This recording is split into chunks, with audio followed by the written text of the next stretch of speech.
নমস্কার বন্ধুরা, আমি অরূপ। আপনারা দেখছেন গ্লোবাল অ্যাফেয়ার্স উইথ অরূপ।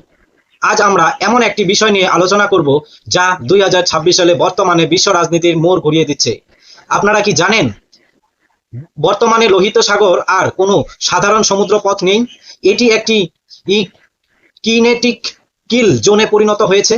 গত 28শে মার্চ হুতি বিদ্রোহী দ্বারা সরাসরি ইসরায়েলের উপর বাণিজ্যিক লোহিত সাগরে ইসরায়েলের উপর মিসাইল হামলা চালিয়েছে হুতি। তো লোহিত সাগরে বাণিজ্যিক জাহাজগুলোর উপর আক্রমণ তীব্র করছে। এই পরিস্থিতিতে যখন আমেরিকা ও ইউরোপীয় ইউনিয়ন লোহিত সাগরের দিকে নিজেদের কিছুটা গুটিয়ে নিচ্ছিল, তখন তখন কিন্তু এইদিকে এক সাহসী সিদ্ধান্ত নিয়েছে ভারত। ভারত শুরু করে দিয়েছে অপারেশন অভয়। কেন এখন ভারত অপারেশন পারমাণবিক সাবমেরিন মোতায়েন করেছে? বাব এল মানদেব এ প্রণালীতে কি সত্যি পুরোপুরি বন্ধ হয়ে গেছে?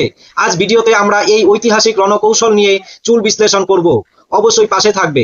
আর আমরা তো জানি কিছুদিন যাবত যে হরমুজ প্রণালী থেকে হরমুজ প্রণালীতে সংকট, এইদিকে সমস্যা। তো সেই মধ্যপ্রাচ্য বা সৌদি আরবে কিন্তু তেল কিন্তু তারা এই দিক দিয়ে লোহিত সাগর দিয়ে কিন্তু লাল সাগর দিয়ে কিন্তু তারা পাস করতো বা ব্যবসা বাণিজ্য তেল টেল এই সমস্ত কিছু সে করতো। কিন্তু এখন কিন্তু এইদিকে হুতিদের দ্বারা কিন্তু আক্রান্ত হয়ে গিয়েছে এবং এরা কিন্তু এই সাইডটা দখলের পথে, মানে এই সাইডটাও জাম করে দিচ্ছে। এটা যদি করে তাহলে এই দিক দিয়ে কিন্তু বিশ্বের 90% আমদানি রপ্তানি এদিক দিয়ে হয় সারা বিশ্বের। 9%, আর 20% হয় হরমুজ প্রণালী থেকে। ঠিক আছে, বিশ্ব বাণিজ্য এখন মানে একটা অন্য রুটে এখন আসতে হচ্ছে। তো সেক্ষেত্রে কিন্তু আবার অনেকটা সময় বেশি লাগছে এবং খরচও বেশি হয়ে যাচ্ছে। তো এই পরিস্থিতি, বর্তমান পরিস্থিতি এটাই যে 2026 সালে মার্চ মাস থেকে শুরু হয়ে মার্চ মাসে শুরু থেকে বাবল এল মানদেব প্রণালী কার্যত অচল হয়ে পড়েছে। ইরান সমর্থিত হুতি বিদ্রোহীরা এখন ব্যবহার করছে অত্যাধুনিক আসিফ সিরিজ বা অ্যান্টিশিপ ব্যালিস্টিক মিসাইল বা তারপরে সোয়াম ড্রোন, এই সমস্ত কিছু।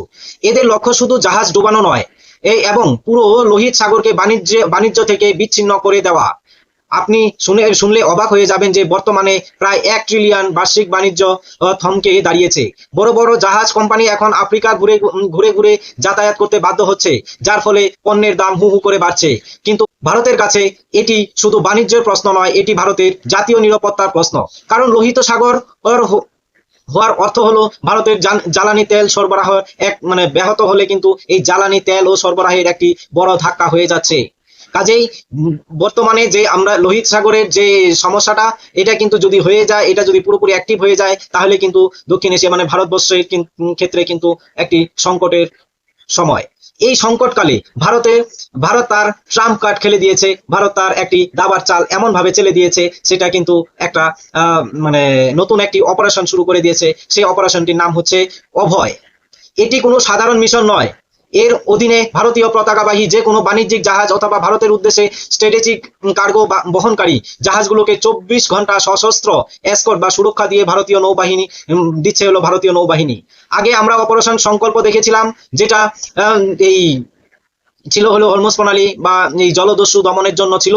কিন্তু অপারেশন অভয় অনেক বেশি আক্রমণাত্মক এবং ভারতীয় নৌবাহিনী স্পষ্টভাবে জানিয়ে দিয়েছে এখন আর কারো সাহায্যের উপর নির্ভর করবে না। এই অপারেশন আন্তর্জাতিক বিশ্লেষকরা ভারতের মহাসাগরীয় অঞ্চলে ভারতের এখন এটাই শেষ কথা বলে হবে। এবার আমরা আসছি একটি গুরুত্বপূর্ণ তথ্য। সেটা হচ্ছে সবার প্রথমবারের মতো ভারতে লোহিত সাগরে এবং অপারেশন প্রজেক্ট 77 ক্লাসে নিউক্লিয়ার অ্যাটাক সাবমেরিন মোতায়েন করেছে। প্রশ্ন উঠতে পারে, ড্রোন আর মিসাইল ঠেকাতে সাবমেরিন কেন? এটা অনেকের প্রশ্ন থাকতে পারে যে সাবমেরিন দিয়ে কি ড্রোন বা মিসাইল এদেরকে আটকানো যাবে? আসলে এই সাবমেরিন গুলি কিন্তু এখন সাগরের তলদেশে সাইলেন্ট গার্ডিয়ান হিসেবে কাজ করছে। এগুলো হুতিদের সেই সমস্ত উপকূলীয় এলাকায় ট্র্যাক করে, যেখান থেকে মিসাইল বা ড্রোন লঞ্চ করা হচ্ছে, কোনো রণতরীতে যা করতে আঘাত করতে পারে, ওই পারমাণবিক সাবমেরিন সেই নিঃশব্দ শিকারের কাজ করে। এটি সরাসরি ইরানকেও একটি বার্তা। ভারত স্বার্থ রক্ষার জন্য সমুদ্রের গভীরে হানা দিতে জানে, এটা কিন্তু ইরানের দিকেও কিন্তু একটি বার্তা। ইরান শুধু না, সারা বিশ্বকে এটা কিন্তু ভারতবর্ষ জানিয়ে দিচ্ছে যে নিজেদের স্বার্থের জন্য তারা কোনো যেই আসুক না কেন, নিজেদের স্বার্থের জন্য তার রাস্তা, ভারতের রাস্তার মধ্যে তাকে যেই বাধা দেয় তাকে প্রতিহত করে এগিয়ে যাওয়ার মতন ভারতবর্ষ সেই ক্ষমতা রাখে এবং সেই অনুযায়ী কাজ চলছে।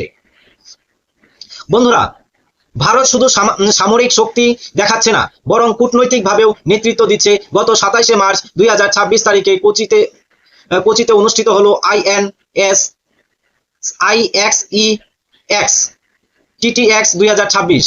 16 বছর পর ভারতের IONS এর চেয়ারম্যানশিপ গ্রহণ করেছে কিন্তু ভারত, যেখানে আমেরিকা এবং দক্ষিণ চীন সাগরে নিয়ে বেশি ব্যস্ত, সেইখানেই লোহিত সাগর এবং ভারত সাগরের স্থিতিশীলতা রক্ষার পুরো দায়িত্ব এখন ভারতের কাঁধে।